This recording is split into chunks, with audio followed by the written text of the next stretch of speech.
Hello, everyone. I'm Vicki Healy at the National Renewable Energy Laboratory, and I'd like to welcome you to today's webinar, which is co-hosted by the National Renewable Energy Laboratory and the Clean Energy Solutions Center and ISNAD-Africa. Today's webinar topic that we'll be covering is environmental sustainability and global development, and our presenter today is Dr. Juha Wiito. A few things to know before we begin. For audio, you have two options. You may either listen through your computer or over your telephone. And if you choose to listen through your computer, please select the mic and speakers option in the audio box on your control panel.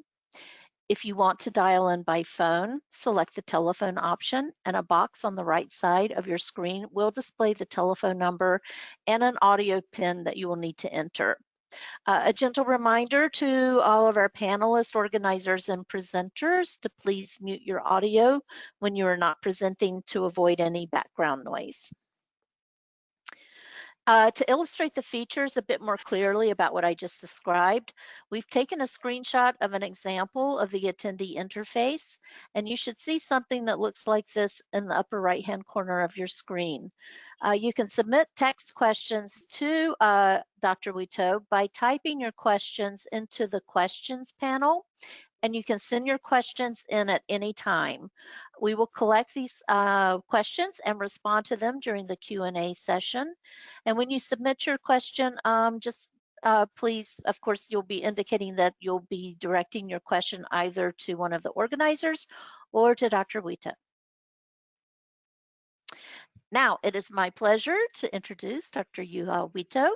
Dr. Juha Wiito is the Director of the Independent Evaluation Office at the Global Environment Facility. Before joining the GEF, he has worked with various intergovernmental organizations, including United Nations Development Program and the United Nations Evaluation Group. He has authored and edited several books and published more than 40 peer-reviewed articles and book chapters on topics related to the environment, natural resources management, environmental hazards, and evaluation. So with that quick introduction complete, I'd like to turn over the proceedings to Dr. Wiito. I will now give you controls.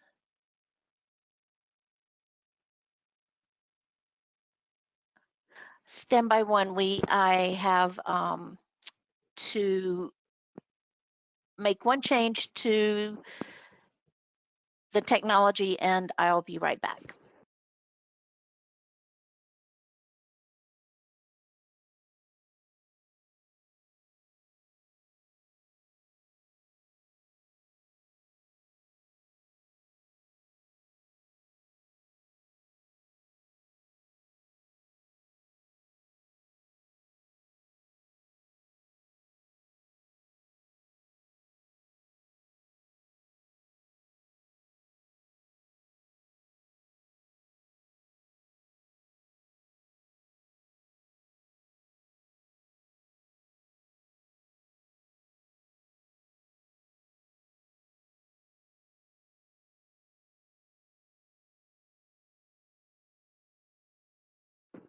Dr. Wiito, can you hear me?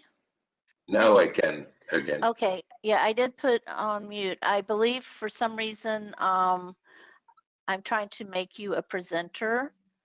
Here we go. I've got it now. I had to make one change to the settings. You should have a prompt now. Okay. Just there we go. You should see that now. Thank you. Okay. So am I on now? Yes, you are on now, and you are ready, and begin at your convenience. Okay. Let me then find my presentation here.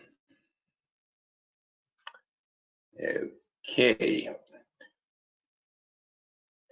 Can you see my presentation now and hear me? Yes, we can hear you well, and your presentation is displaying perfectly. You're ready to proceed when you're ready. Excellent, excellent. I'm sorry I lost you for a while and I missed the introduction, but basically I know who I am. So I guess that's what it was about. That's fine. Yeah, we and lost your internet connection for just a moment, but I was able to restore it, so we're in good shape now. yeah, I hope it won't happen again. Just email me if something happens, so I will be able to see my emails at least. So I won't be talking to an empty Absolutely. screen. We'll take care of that. Okay, thanks very much, and thanks for joining me today here and letting me join you. That's more important. So I was thinking that I would talk a little bit about our work at the Global Environment Facility and what we are doing and my own brief in this organization is to evaluate that we are doing the right things and that we are actually making a difference to the world as we are supposed to. But just a couple of words. I'm sure that you are all working on sustainability issues and studying these important issues. So I don't have to convince you about the fact that this is important. But just to get us going, a few words about it. That we all know that the world is experiencing quite significant challenges when it comes to global environmental issues. And one way of seeing these issues is putting them in terms of the safe operating boundaries for humankind to deal with the natural boundaries. As we know, we have entered what has been now termed Anthropocene, a new geological era where human actions are having a huge impact on both the geosphere and biosphere, and we are actually making such big impact on the earth that it's actually influencing significant aspects of the natural environment. We all are bombarded with information about climate change, for example, and we have seen this famous hockey stick curve that is in the middle of this slide that I am showing here, where we have seen that atmospheric carbon concentrations have been increasing in the past half a century, especially in exponentially, and these carbon emissions are linked obviously to human population growth and growth in energy use and growth in consumption and all of that very directly. But the climate change is not the only environmental problem that we have. We know, for example, that the biological diversity, both at the ecosystem level and species level, is very much threatened. We see what has been called the seventh extinction of species, which is the largest that has happened since we humans have stepped on Earth. For example, about a quarter of all insects have disappeared from the planet since 1990. So in about just 30 years, 1/4 of all the insects have disappeared, and of course we hear about all of these charismatic large species, many of which are in Africa: elephants, big cats, giraffes, rhinos, and so forth, that have been fallen not only prey to poaching, but expansion of agriculture, expansion of urban centers, and so forth.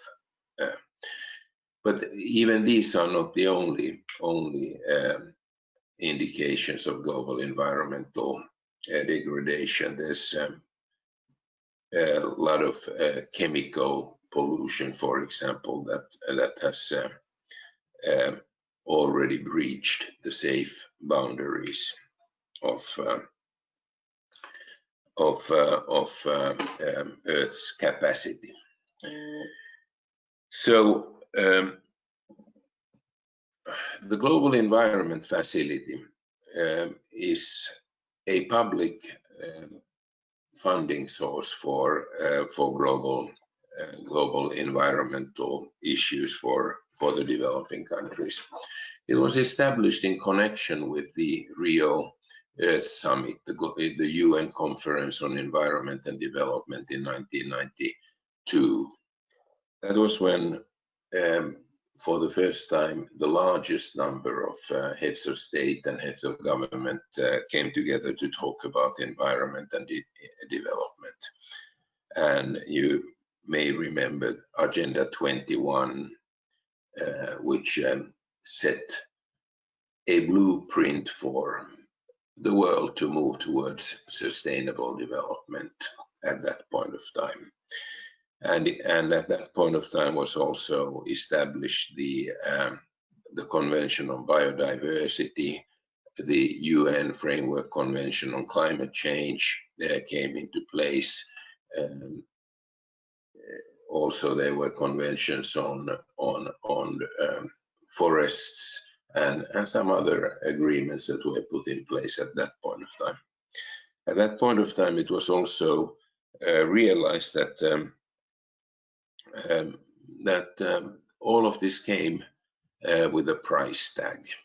And the developing countries were quite rightly at that point of time saying that hey, you industrialized countries, you have industrialized over the past several hundred years by destroying your own nature. There's hardly any forests left in Europe, for example, and not enough with that. You have colonized most of Africa and Asia and Latin America, and you have exploited our natural resources and enslaved our people and impoverished us.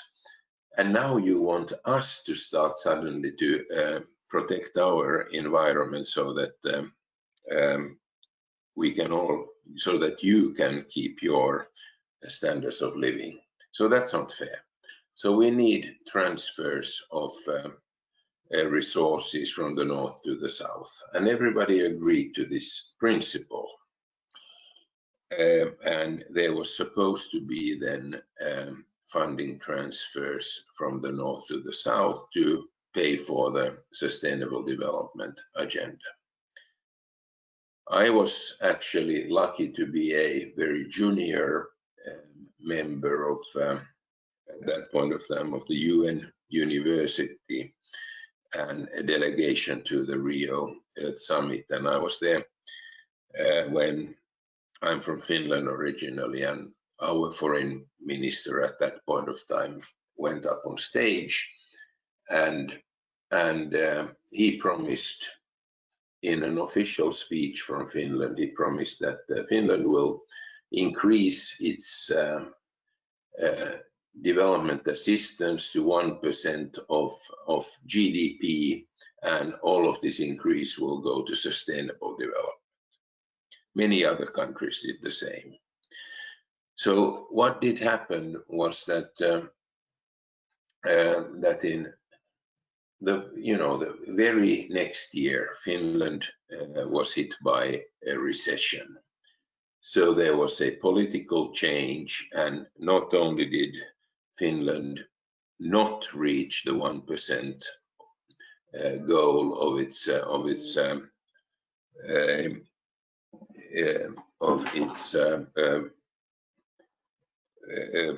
promised political promise of increasing its aid to developing countries to 1%, but it actually cut it to 0.4%. And at the same time, it devalued its currency. So in essence, it basically its transfers of funding went to about 30% of what it used to be in 1992. And the same happened to many other countries. So none of these big promises of funding transfers took place, actually. So the only real money that came out of the Rio conference was the GEF. And the GEF is no longer the only game in town. There have been others that have come afterwards. There's been the Green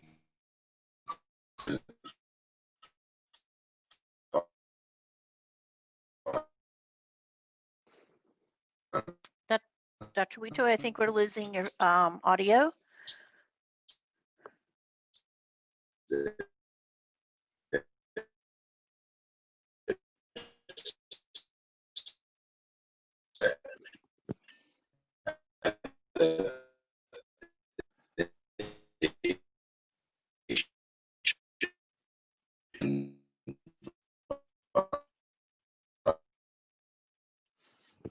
Everyone, I'm trying to communicate with him to let him know his audio has cut out. Just one moment, please.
Dami and Adedoyan, I have sent him an email to let him know we've lost his connection, just to make you aware. Okay, thank you. Okay, I'll keep trying to reconnect him. Okay, thank you.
Dr. Wito, are you back? It looks like you may be still offline.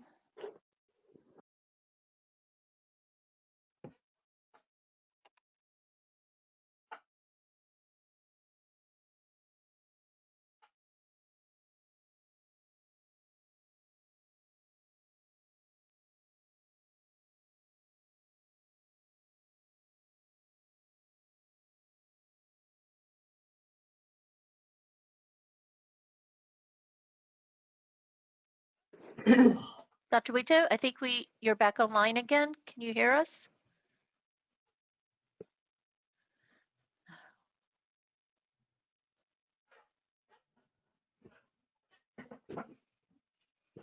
I think he's trying to log back on. Just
I think we have him Okay. back. There you are. You are back, Dr. Wito. Welcome. I'm Welcome back. I'm very, very sorry about this. That's okay. It's yeah, I think also if you just use audio rather than video, that might help. Sometimes I've noted recently with all of the additional internet activity that the video can take away from your bandwidth. So if Yeah, you want to I know, but you know, I have a lot of visuals on this. oh, okay. Well, I understand, but we do have you back. So if you want to pick back up, Okay, okay. okay. So I try to Yeah, I let me try to share. catch up. All right, no worries. Let me share with the, here we go. You should get a prompt again to share your screen. Okay. Which I did, and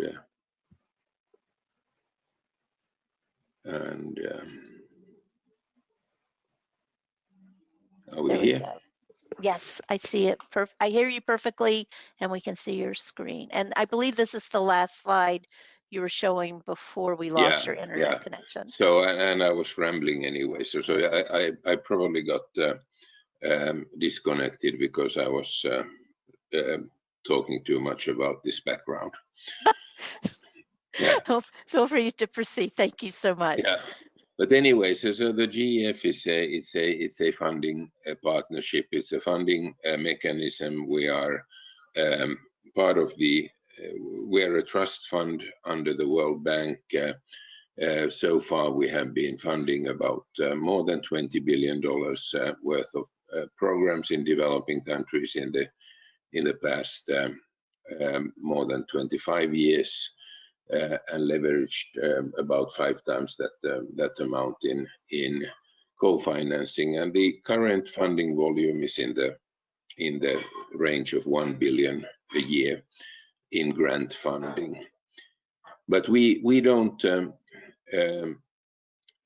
implement any of our projects ourselves. It's all implemented by 18 agencies in the field that include the World Bank, regional development banks, UN agencies, some of the big international environmental NGOs like WWF and IUCN and Conservation International, and a few national agencies in large countries like South Africa. And we continue to be a financial mechanism for some of these big environmental conventions. We are officially not a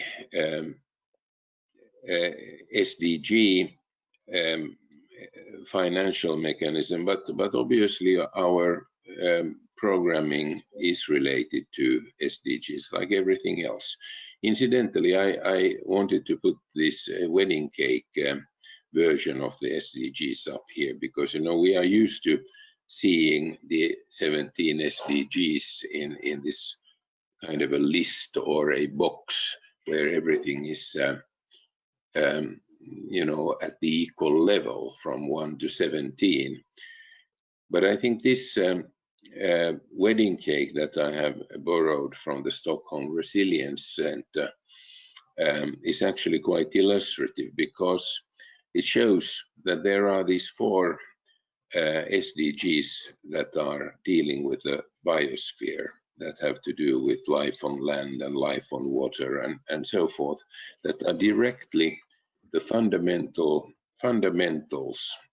on which the societal and economic development rest.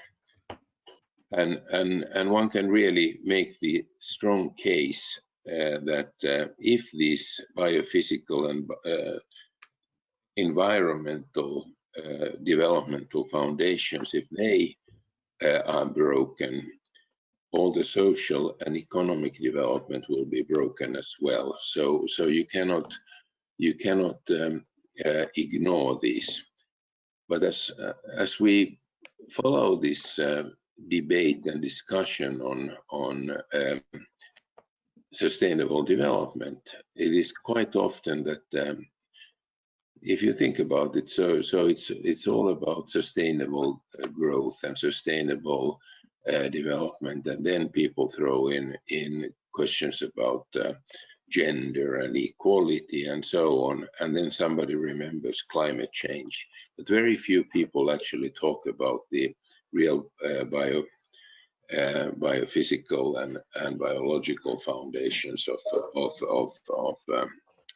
the environment, including biodiversity, land, forests, and so forth, which are absolutely essential to everything that we do. Now, back to GEF. So these are the areas where we basically work and where we fund. However, having said that, we have realized that that everything is actually quite interconnected, and we have had a major shift in the past, I would say 4 or 5 years, towards more integrated approaches. So while we still, our goals lie with working on saving the globally significant biodiversity and working with climate change mitigation, land degradation, waters and chemicals, we do so through integrated approaches to looking at what are the real root causes and drivers of environmental degradation. So we now have analyzed what are these issues where we have to address the root causes rather than the symptoms. And obviously all environmental degradation really depends on human activities and development, economic development, and so forth. Food production for the burgeoning human population is a fundamental issue here. Land use is related to it very much because agriculture and forests relate to it. Now, here's a very interesting bit of trivia, is that there are just 3 agricultural products that account for nearly 80% of tropical deforestation today. And they are, well, beef cattle, yes, that goes without saying. We all know how bad McDonald's and fast food is for the environment. But the others are soybeans and palm oil. And these are products that we use almost daily in everything that we do. So palm oil production, palm oil is in everything from soaps to whatever we use. But the production of palm oil and soybeans and beef leads to massive amounts of deforestation daily in the tropics, for example. So we have to look into how these production systems can be made more environmentally sustainable if we are to deal with issues such as biodiversity conservation and land degradation and cutting down deforestation. Cities are, of course, major drivers of environmental change, but they can also be very positive places where you have well-planned cities, well-managed cities. I mean, the classic example is Singapore, which has experienced tremendous growth from a fairly small place and still a couple of million people just 20 years ago, and now to a city of 6 or 7 million, and environmental quality has improved. So what can we learn about making cities sustainable?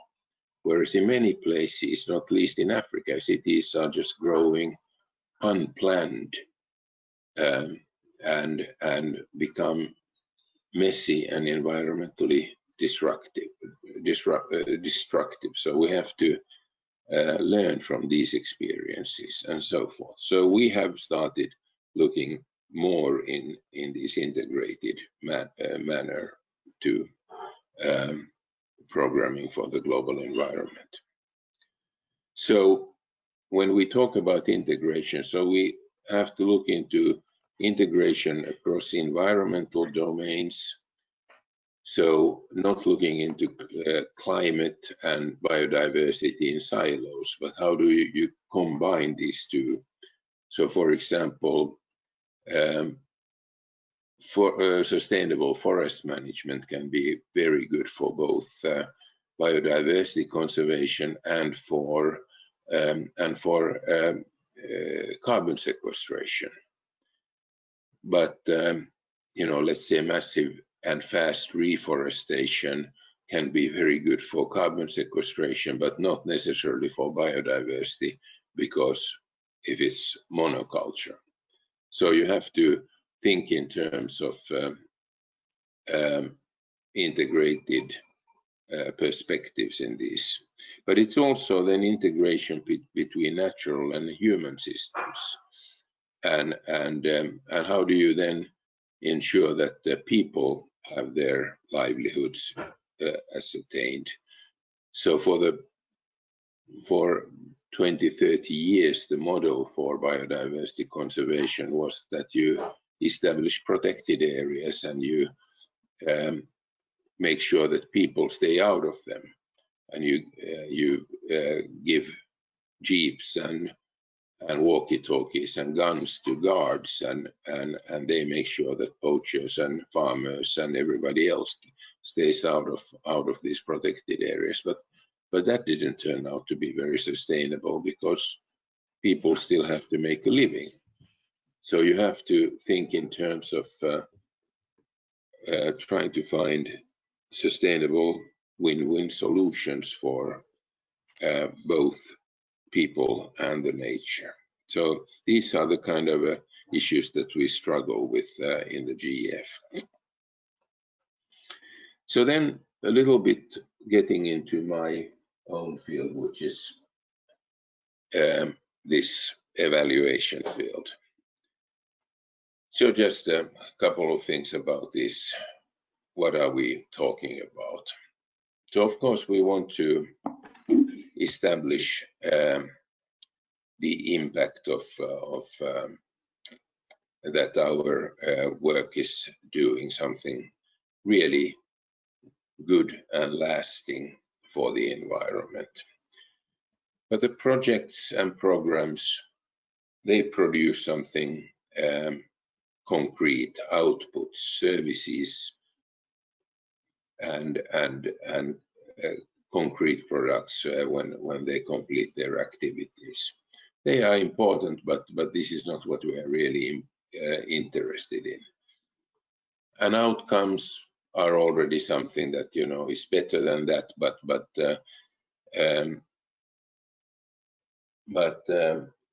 that already needs something more than just what the project alone could be producing.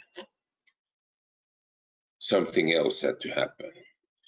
But ultimately, we are interested in the long-term impact. We are interested in what would have happened without the project, without the or the program, the additionality of the GEF investment in this area, in terms of course, the environment, but also other intermediate factors like legal and regulatory reform and institutional and governance reform, and also things like innovation. Did we come up with something new that can be replicated elsewhere, that can provide some new ideas and new models that can be taken further?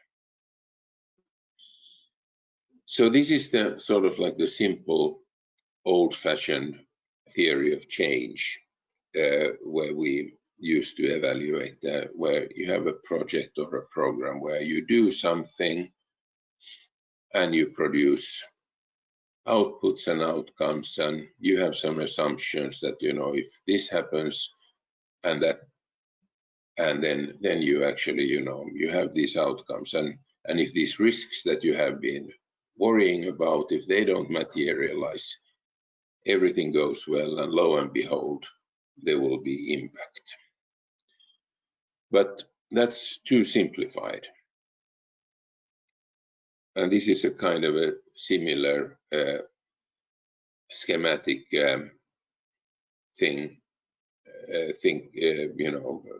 presentation of the same.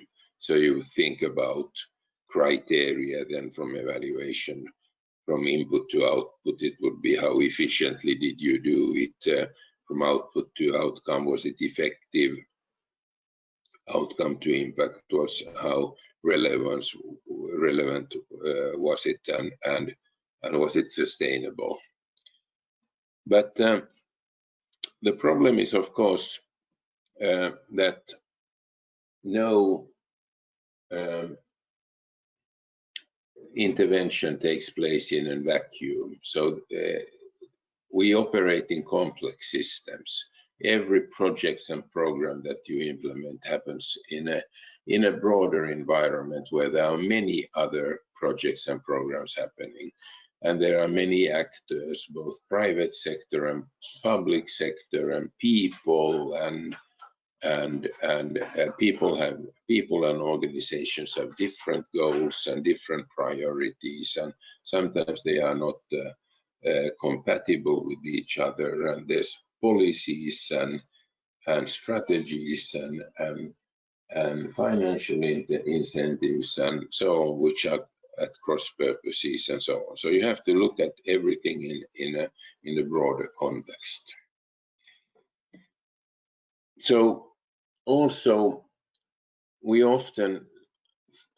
it's also important that we often think about monitoring and evaluation I'm sure many of you think of M&E, monitoring and evaluation. This is a word pair that we often hear, and it rolls easily off the tongue, but they are also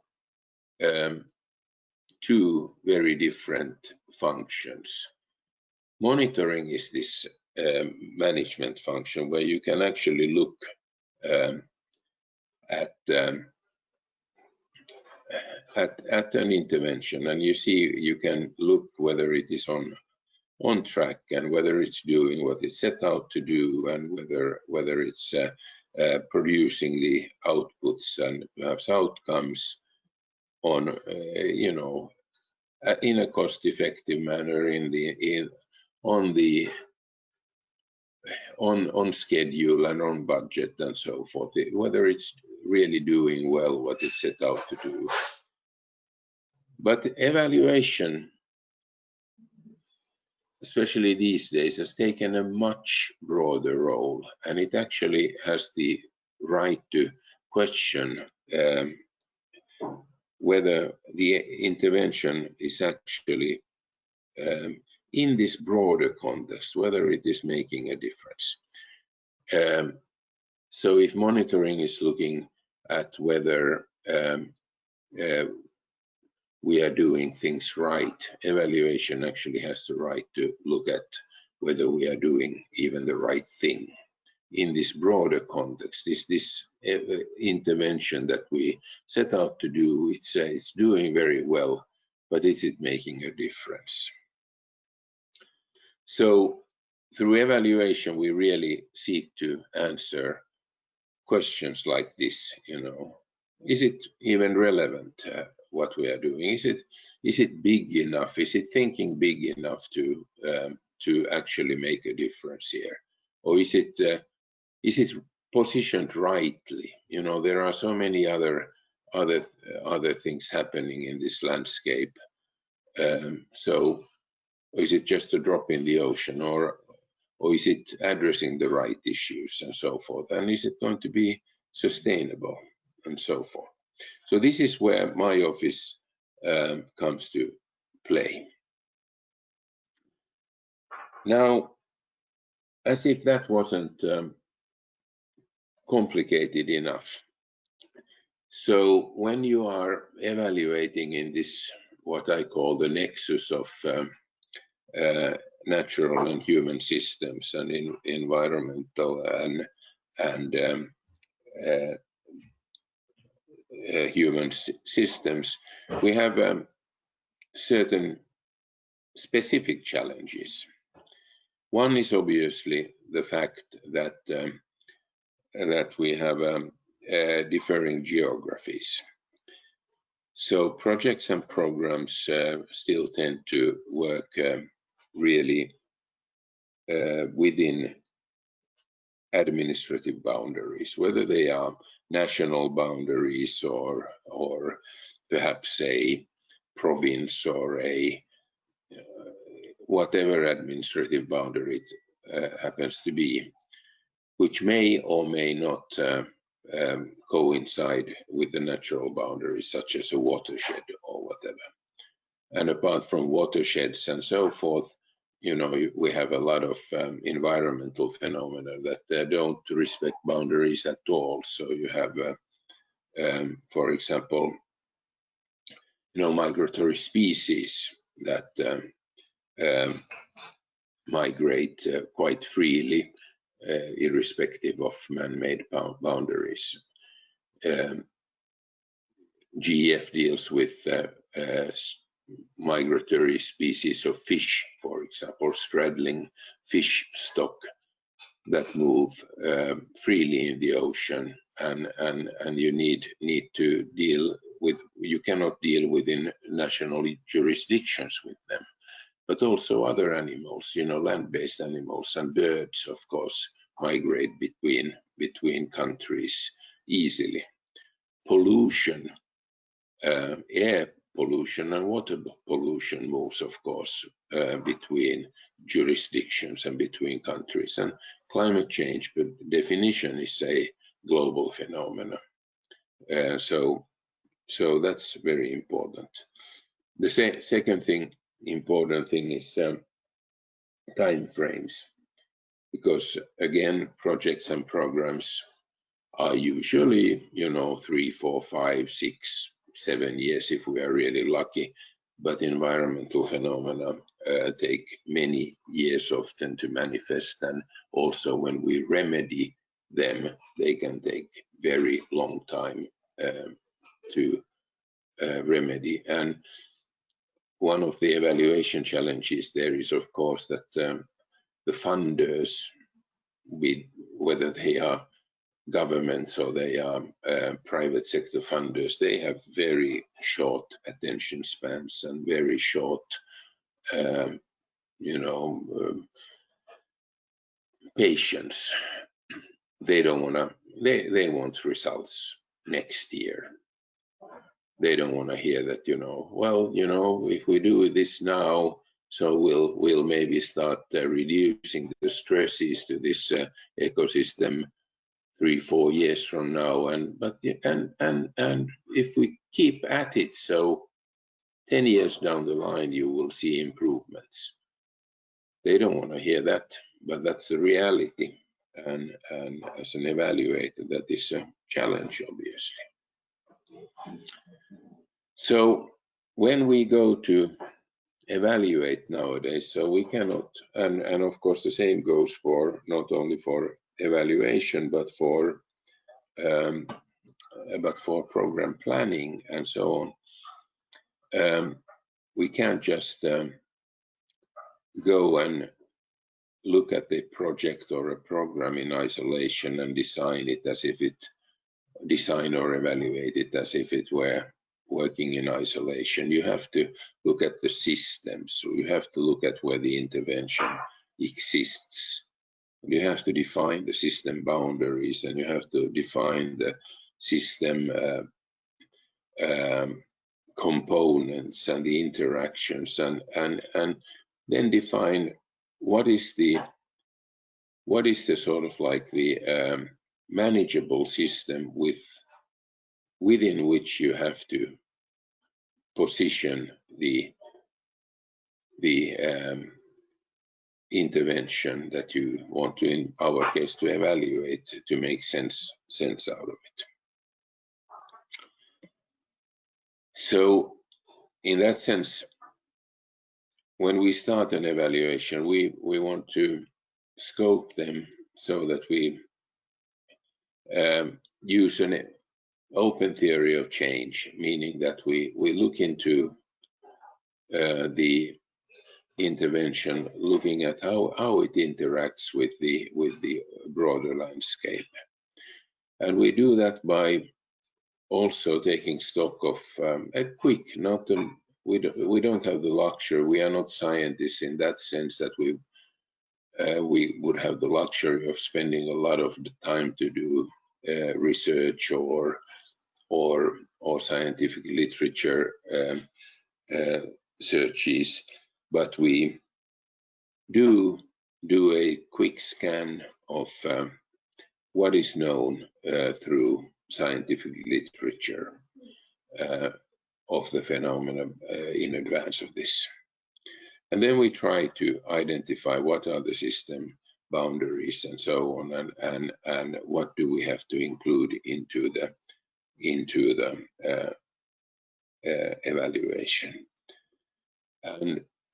And we don't just look into then what the project said that its theory of change was and what it set out to accomplish, and to see what it did, whether it did what it set out to do, but actually what else happened, because everything, you can quite safely say that everything has unintended consequences. Some of them can be positive and others will be negative. And when you look at projects and programs that are in the development sphere, you can be quite confident in saying that everything has an environmental impact, whether the planners thought it would or not. And then the fact is that all stakeholders on the ground, whether they are government departments or firms and companies operating there, or they are the people on the ground, the NGOs, whether they are the farmers or the hunters or the fishermen or the conservationists or whoever, we all have our own different priorities and perspectives. So we have to try to understand them and reconcile them and understand, be open about it, that they may be, we cannot find synergy, win-win situations always. We have to look for the synergies, but sometimes there are trade-offs, and we have to be clear on them. And when we go for evaluation, so again, this is not a pure science. We cannot let the methodologies to dictate to us how we go about it, and we cannot let the perfect be the enemy of the good, but we have to be very eclectic when we select our methodologies. We use the best methodologies that we can. We use mixed methodologies, and we collect data and analyze data using all the approaches that we think make sense and where we are able to collect data. So let me stop this kind of abstract thinking and go into a few practical examples. I realized that we lost a lot of time in the beginning, and I have also not that much time anymore. But here's an evaluation we did about GF's land degradation and small and sustainable forest management projects, and this exemplifies how we used multiple methods. So first of all, here's the distribution of GF land degradation projects globally. We started by putting them on the map, which was actually no mean feat, because many of the projects didn't have geo-coded data, so we had to spend some time geocoding them and locating them. And first of all, just looking at this map, helped us to determine that many of them, we could do a quantifiable analysis of this against ecosystems and UN desertification convention priority areas, for example, and could determine that most of the projects were located in areas that were priority areas. So high priority in Africa, high priority in drylands overall, and so forth. So that was the first step. But then we started looking into, like I said, we did the precise geolocation for the projects, did some satellite data analysis, and we started integrating it with socioeconomic data, did some machine learning things and so forth.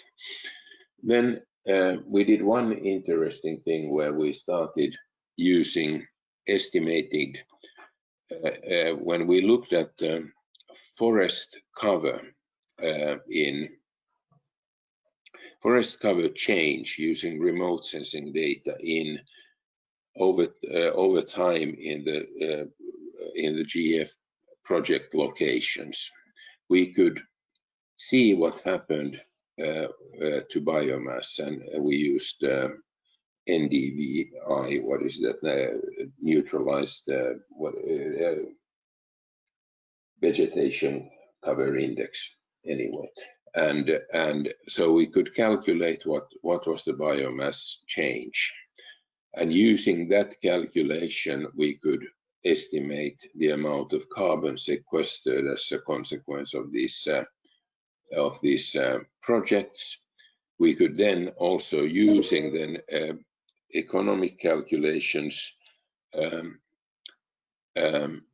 or economic estimations of carbon value, estimate what were the economic returns of and the value for money for in terms of carbon sequestration of these projects. And we were able to find that there were positive returns.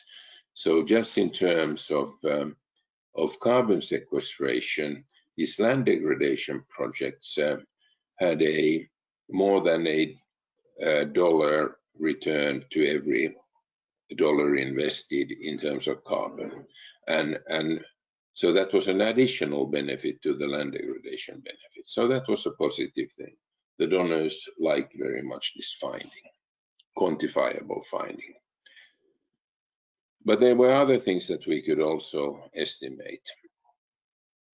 Another thing that they did not like, the donors, was that there was this huge time lag, actually, that it took almost 5 years before 5 years after the project completion, before we could actually see from remote sensing data significant improvements in land degradation in the project sites. So if your project average length was about 5 years, so this was 10 years after the project was started, when you could actually see the environmental improvements. But the good thing is that you could see the improvements. We could find other correlations. Access to electricity was associated with higher impact, probably because that was associated with irrigation. And you could see higher impact in areas where the initial conditions were poorer, which is quite natural, because you start from a poor condition and you can see the improvements going faster. Pardon me. We did a detailed case study of Uganda, which was quite interesting, because there were 33 project sites of sustainable forest management projects by GEF in Uganda, where we did again this detailed geospatial analysis of land degradation. But then the World Bank does a household assets survey, and they had done this between 2009 and 2011, which correlated quite nicely with the time period of these projects where of the GF sustainable forest management projects. And this World Bank household asset surveys were also geocoded, so we could actually look into the villages which were in the project sites, and then certain kilometers outside of the project site we graded and so forth, and we could do a statistical analysis. And this showed that in the GEF project sites in Uganda, they had $180 more income after the project than outside of the project area. So nice again. This was obviously, as we say here in the slide, it was a positive correlation with the GEF, which doesn't prove causation, but still correlation is better than nothing. So again, this is not a scientific finding, but this is the level of research we can reasonably do within evaluation, which has to produce quite rapid results for the purposes of the donors. In international waters, one of these areas where the GEF has been working for a long time is the Lake Victoria Basin, and it's actually the first project which I personally visited when I joined the GEF in 1999, and in year 2000 I visited, and this water hyacinth infestation had started to manifest itself in the basin at that point of time quite badly already, and the GEF had a project there. And some of you may be quite familiar with this problem, is that there was so much of this invasive species of water hyacinth in the lake that the fishermen from the basin had a hard time actually getting to the lake and this was threatening the livelihoods of these people who were depending on the fish from the lake. And the GEF was trying to support the governments of Kenya, Tanzania, and Uganda in many kinds of dealing with, many ways of dealing with the hyacinth. There were these harvesters and mechanical cutting of the hyacinth and biological control and so on, and not much happened. We looked into it again using satellite data, creating time series data, and there were actually 3 consecutive GEF-funded projects in this area. And you can see the blue is the clear water and the yellow is the hyacinth infested coastal areas and lake areas. And the situation was really getting worse before it started getting better. And it was getting worse even during these GEF projects. And one of the things that this demonstrates is really, first of all, you know, defining the system boundaries, because the first project was dealing with the immediate lake basin countries, Kenya, Uganda, and Tanzania, which didn't help at all, because then it was discovered that the hyacinth was floating into the lake from through the Kagera River, which came from upstream from Rwanda and Burundi. And if you didn't include the upstream countries of Rwanda and Burundi, you were not making any headway. And then the later projects were including them. So system boundaries were very important to broaden the boundaries, and then it started helping. The other point, obviously, from this project set of projects is this not only geographical boundaries but the timeline, that this has taken really 20 years to deal with this pervasive problem. So from our point of view, we use multiple methods in our evaluations and triangulate. We use these satellite data, we use household surveys, we use field work, we go and interview people, we look at what's going on in the field, but it all has to be very selective. It has to be done in a purposive manner, and for better or for worse, we often have to choose timeliness and cost efficiency instead of scientific accuracy, if you wish. We are also very interested in, of course, people talk about transformation. Transformation is, of course, now the new buzzword. We all want to be transformational, and what does that mean?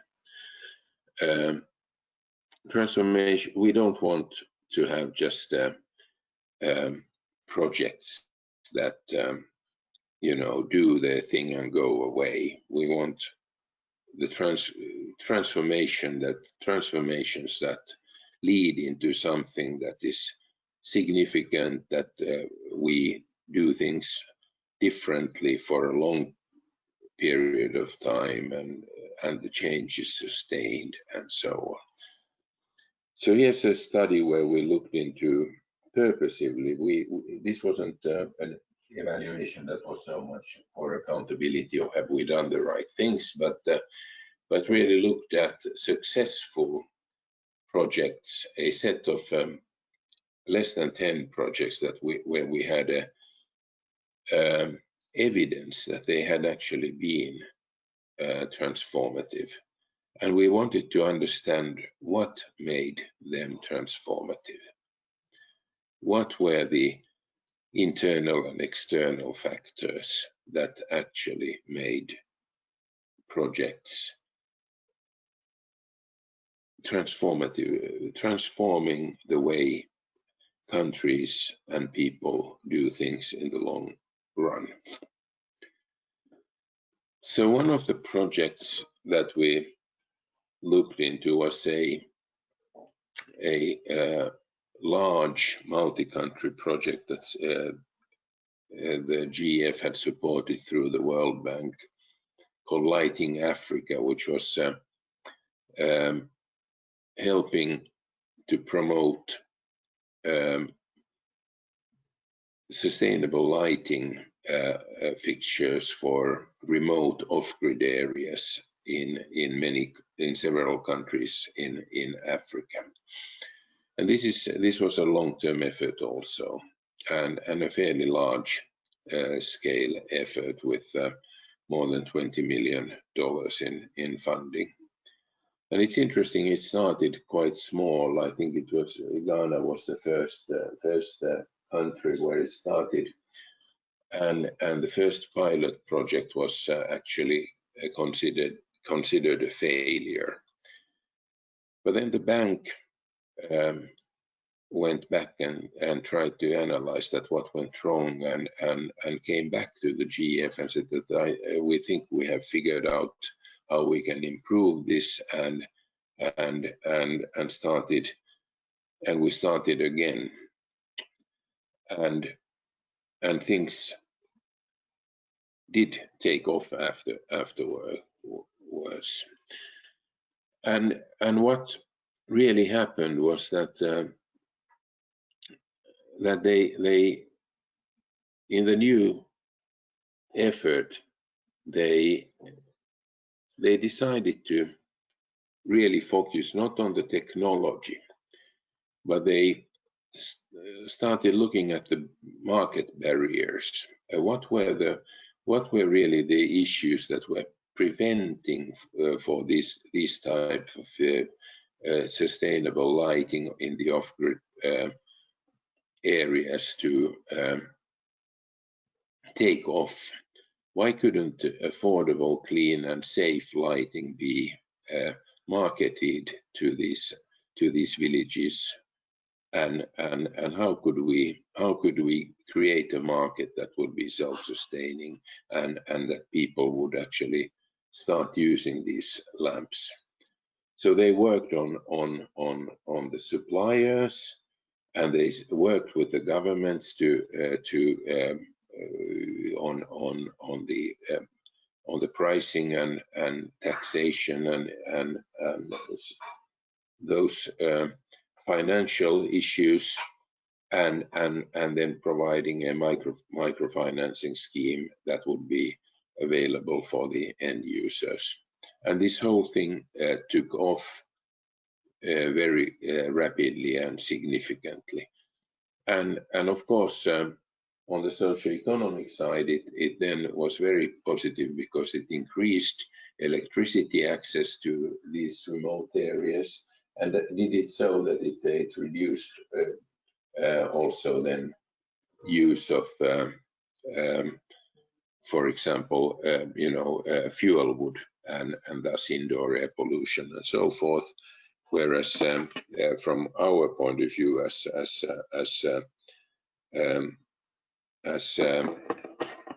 the Global Environment Facility, it decreased greenhouse gas emissions. So we deemed that this was a truly a transformational and successful sustainable effort, which was large scale and long term.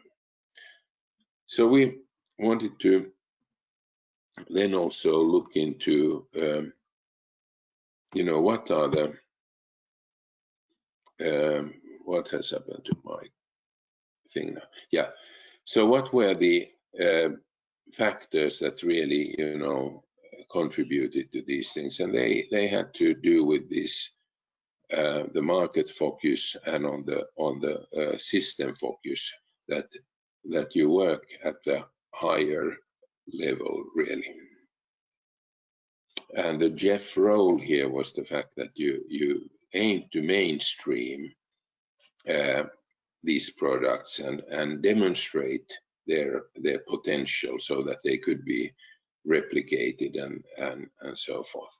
Overall, in this study, so we concluded that in all of these transformational projects, there were some common factors, and they had to do with the fact that you had to plan for this transformation from the beginning, and you had to be ambitious from the very beginning, and you had to plan how these whole things could go forth after the project would be over. So you had to plan for the mechanisms for financial sustainability, and it's actually surprising. It sounds so obvious, but it's so surprising how many projects don't plan for these things.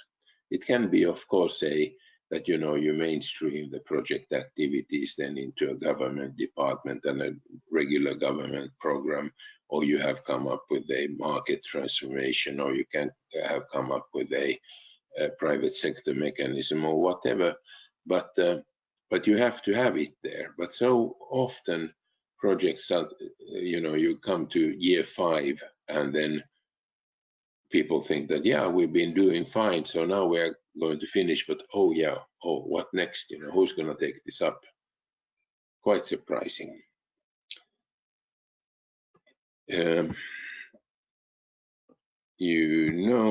think that's it for me, and I think we have just about 10-15 minutes for discussion. I hope everybody is still there. I think that everybody is still around with us, Dr. Wito, and actually since we lost a few minutes due to the internet connectivity, I'm willing to extend the time an extra 10 minutes or so, if that's all right with you, and if you have time to allow for a little more time for Q&A. Sure. Okay. And by the way, here's our website. All of our evaluations and methods and many other papers are available on our website, and that's my email address. So if anybody wants to follow up, so that's also fine. Great, thank you so much. Okay, so now it is time for our Q&A session, which will be moderated today by Dami. And I think all of you must know Dami by now. So Dami, over to you for posing some of the great questions our students have presented to Dr. Wito. Thank you very much, Vicky. Thank you, Dr. Wito. That was a great presentation. Someone like me from the environmental background, it was really helpful for me. Thank you very much. So we have a couple of questions. I think I will take them. I'm not sure of how much we can take, but I will do my best. And then the ones that we are not able to answer, we will send them to you via email. answers will be provided to the attendees after maybe a few days or a few weeks. I'm not sure. So the first question I have here is, dear Dr. Wito, I would like to know if the means of verification are similar to deliverables when talking about logic model. Yeah, certainly, yes.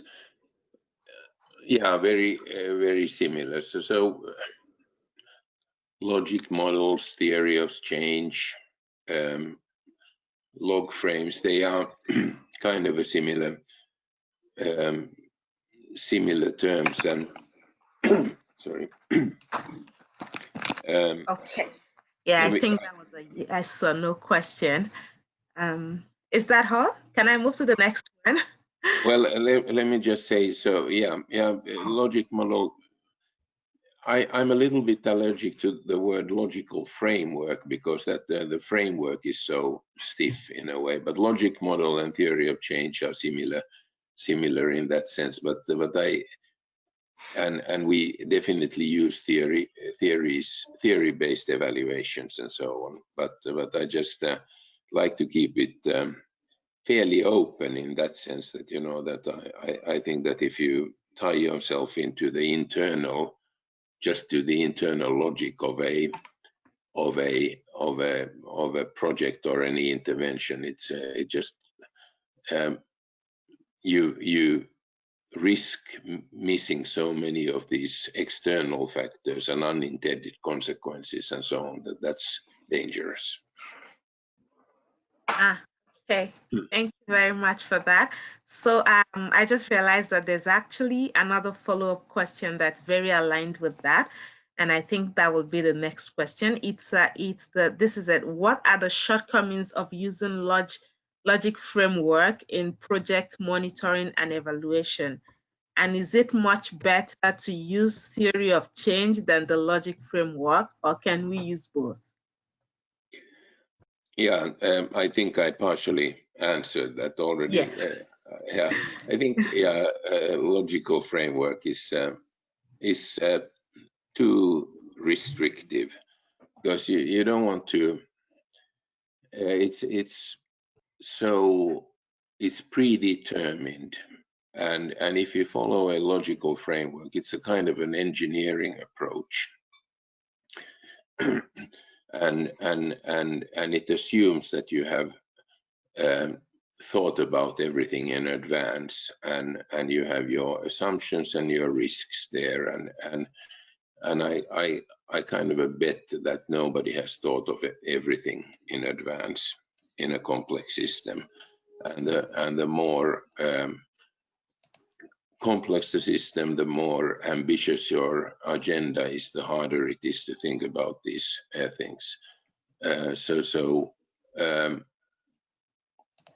theory of change allows you to look further out than you can, and it's whatever you use. I think it's always important that you check in at regular intervals and you try to see what has changed, because it's quite certain that if you have a project, whether it is 3 or 4 or 5 years, so nothing will be, well, many things will not be the same after 3 years as they were when you started.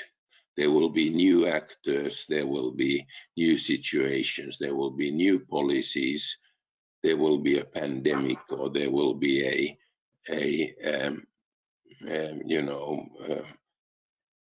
something has changed, a forest has been cut, a new farm has come up, or whatever.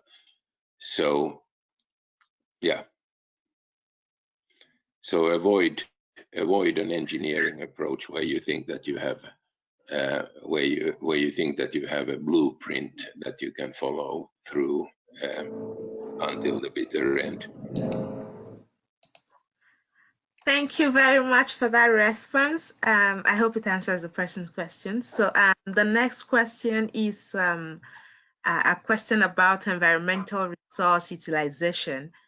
Someone is asking us here that can we optimize the rate of, do we have the optimum rate of environmental resource utilization in a sustainable manner without knowing the needs of future generation? I'm not clear if that question is clear to you, or we can ask the person to rephrase the question. Well, if I understand the question, I don't think that we have. I think it's first of all, it depends, of course, on the type of resource you have. If it's a renewable resource or a non-renewable resource, and how fast it is being renewed, and so forth. But I don't think that there is any clear-cut answer to it. Of course, it depends on technology level, and it depends on all of that. But every non-renewable resources, of course, at whatever rate you use it, it's going to be depleted at some point of time. It can take a long time, or you may end up, using resources that are harder to use, are more expensive to use. Renewable ones, maybe you can establish a more clearly a sustainable use rate, but it's not, it's a case by case, of course. Okay. And I think that there are resources that you just shouldn't use at all, like some specific biologically rich forest resources, for example. Okay, thank you very much. So there are two questions here that I think are very closely related, so I'll put them as one. The question is that does the perception of sustainable development linked to the exploitation of mineral resources, does it put the development itself in danger? I think the question is about mineral resources, exploitation, and sustainable development. And then there's a second question that if we have to prioritize sustainable environment management towards global development in Africa, which will be the first that poses less risk to the environment? Okay, so maybe these are two separate questions, but yeah, I hope that I presented that correctly. Well, they are, of course, very closely related questions, and I don't think there is really a correct answer to either one. They are questions that we all have to ask ourselves. They are philosophical and ethical answers philosophical and ethical questions in many ways. Where do we how much do we value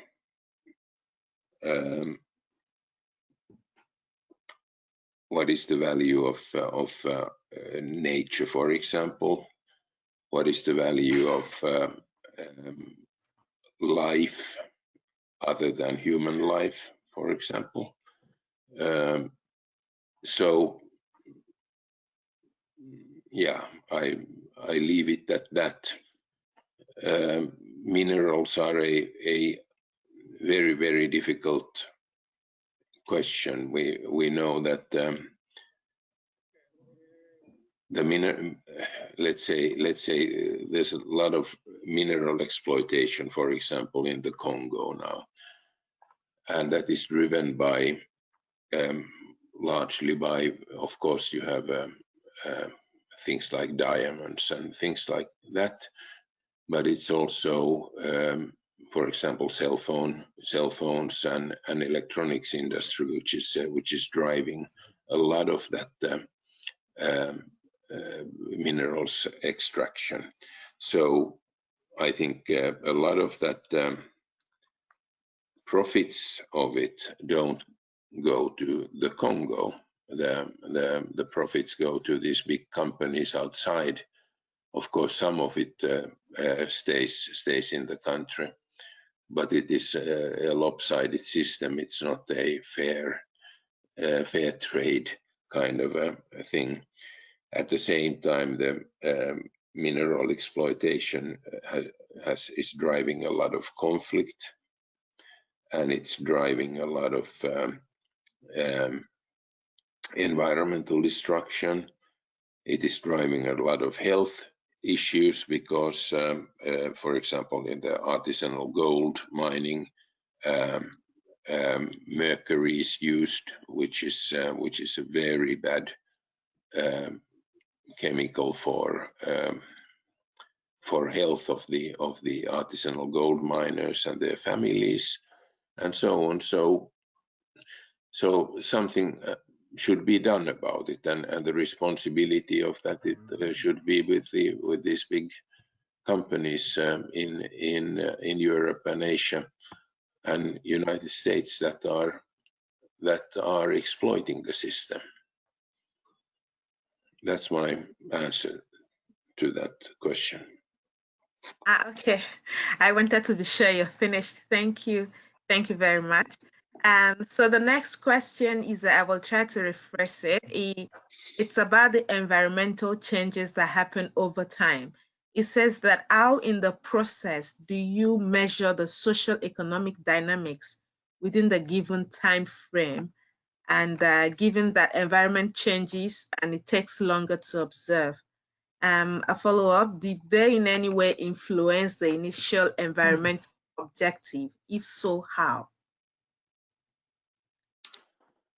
Yeah, so it's interesting. I mean, in most of these agencies and most development actors, so to say, obviously by definition have been concerned mostly about the socio-economic and I should say mostly about the economic, but socio-economic development issues, and have been treating the environment as an externality. The GEF has been an exception, and we used to for a long time treat the people as an externality when we were just concerned about protecting the biodiversity and so forth. But like I said earlier, we have come to the conclusion that we cannot do that, because even obviously you cannot achieve your environmental goals if you hurt people. So nowadays we have realized that we have to pay equal attention to both people and nature in this. What we are trying to do is to make sure that all of our programs and projects try to find, to the extent possible, win-win situations where communities, especially on the ground, find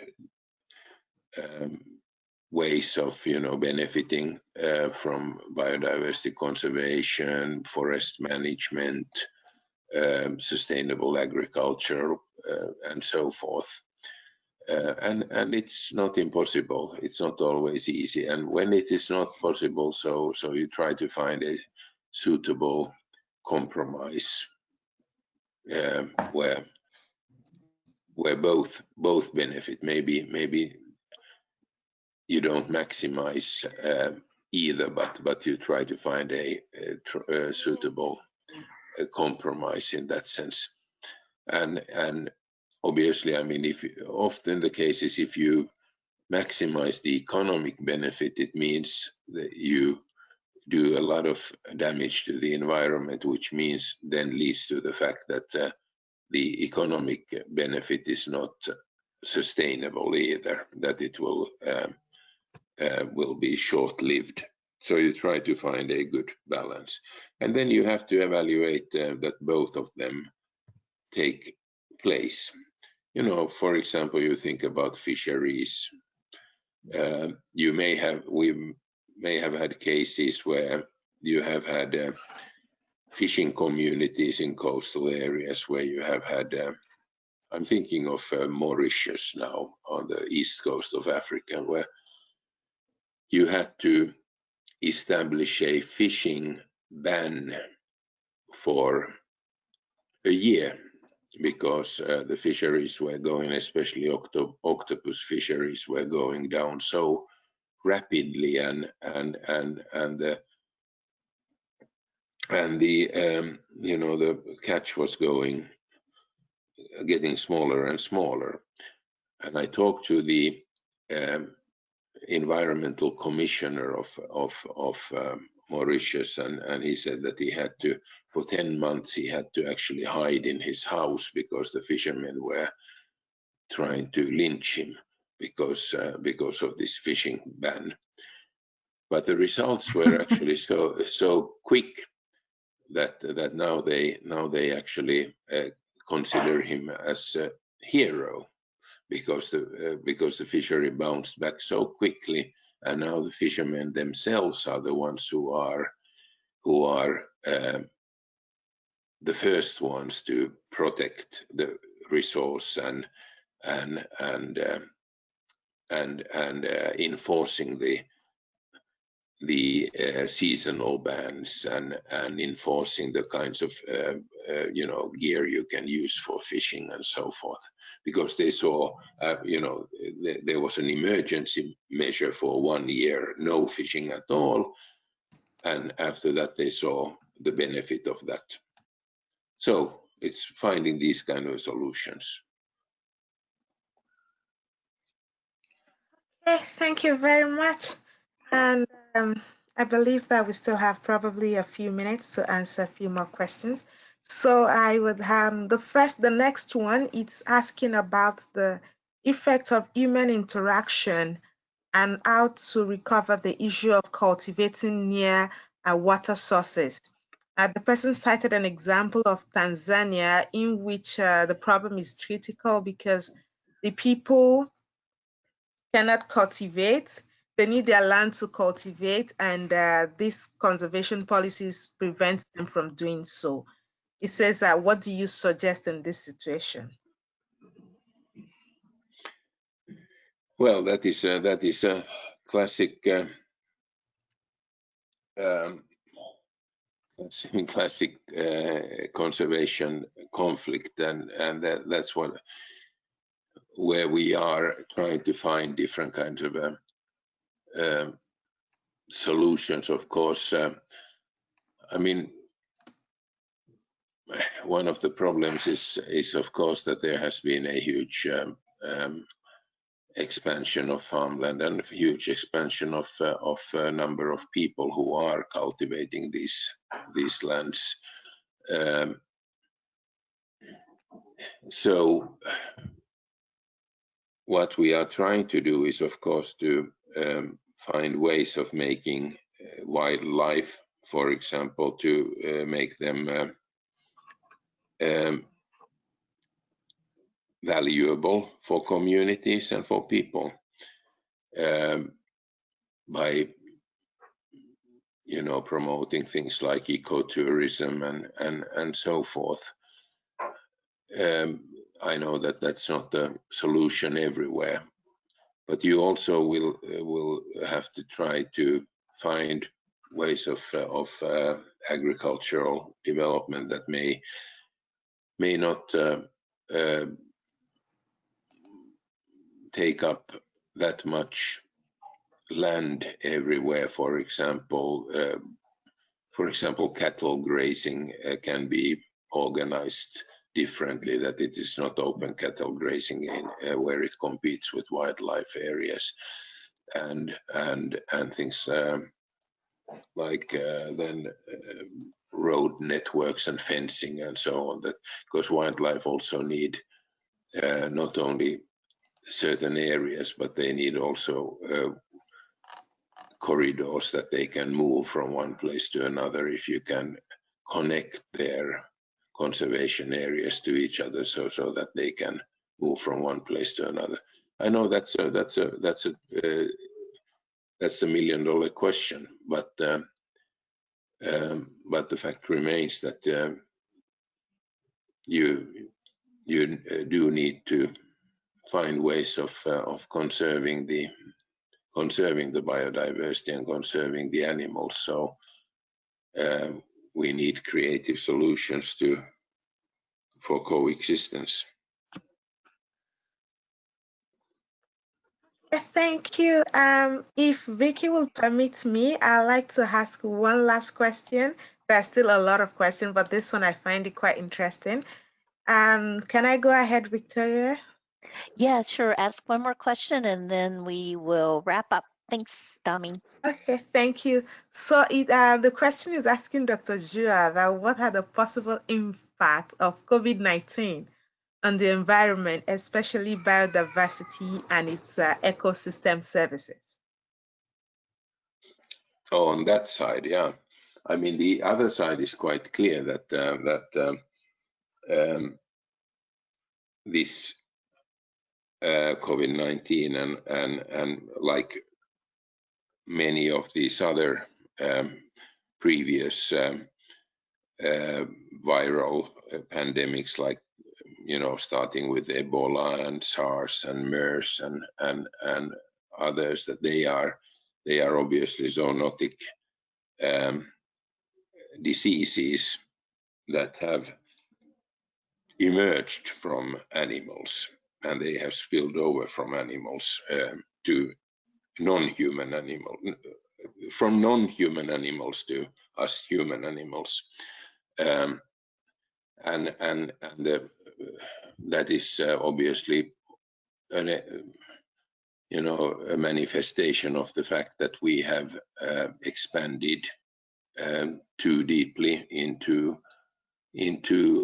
nature, and we have encroached on areas and living too closely with wildlife and domestic animals also. So that's where we get it. I don't know how the other side of it is. I think that ideally it should be that we restrict our activities from encroaching too much on protected areas, and we should, for example, stop eating wild animals, because that's one way of where these viruses spill over to humans. It's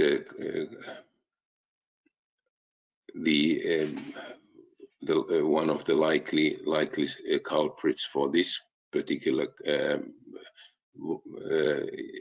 pandemic is that are those wet markets in China, where they have wild animals sold for both for food and for traditional Chinese medicine and so on in unhygienic conditions. The same in Africa. There's a fair bit of bushmeat consumption, which is not safe actually from this point of view. So that is not recommended by any means, I would say, either. Mind you, the interesting thing is also that this kind of there is evidence of these kind of spillovers and transmissions from domestic animals to wildlife. And I've read yesterday an article about that there has been an epidemic of in northern Kenya, where domestic dogs have transmitted a viral disease to wild dogs, whose population has been almost wiped out as a consequence. So it goes both ways. And I'll be really happy to continue the discussion online. Okay. Thank you very much. I will compile the remaining questions and share them with you over the next few days. Thank you very much, Victoria. Oh, thank you. And thank you, Dr. Wito, for a brilliant presentation and such thoughtful answers to the questions presented by the students. We very much appreciate your time and sharing your expertise and knowledge, and it's just very meaningful, so thank you. Before we adjourn, I would like to give an opportunity to our Executive Director at ISNAD-Africa to provide any final remarks and thoughts. So, Adedoyin, over to you for any comments you'd like to make. Thank you very much, Dr. Jua. Dr. Jua is very experienced. I've read about him, and I've also interacted with him at the point. And as you can see, the content of his presentation were very helpful. Myself, I had to start. I was writing when you called me because I was jotting at some point that he was saying. So we sincerely appreciate your contribution, sir, and we hope to continue with you beyond this time. Thank you very much, sir. Thank you for inviting me. It's been a pleasure. Yes, indeed. So a quick reminder before we go that our 4th webinar will be presented day after tomorrow on Thursday, April 30th at the same time, when our very own Dami Pakuto will discuss helpful tips on how to maximize the mentoring program. There will be also a brief orientation for incoming mentees, as well as a Q&A session following her discussion. And before we close, I'd like to again extend a very sincere thank you to all of our attendees. Apologies for the internet issues. We're having some of those these days because there are so many people online as we face these troubling times and try to do so much of our work virtually. So thank you for your patience and understanding with that. I know we got a very good presentation at the end of the day. So again, thank you. And as I said, we very much appreciate your participation. And we hope you found today's webinar valuable and that you are taking away some good information that's helpful to you as you move forward. So with that, I send you all good wishes. Stay safe, stay well, and this concludes our webinar.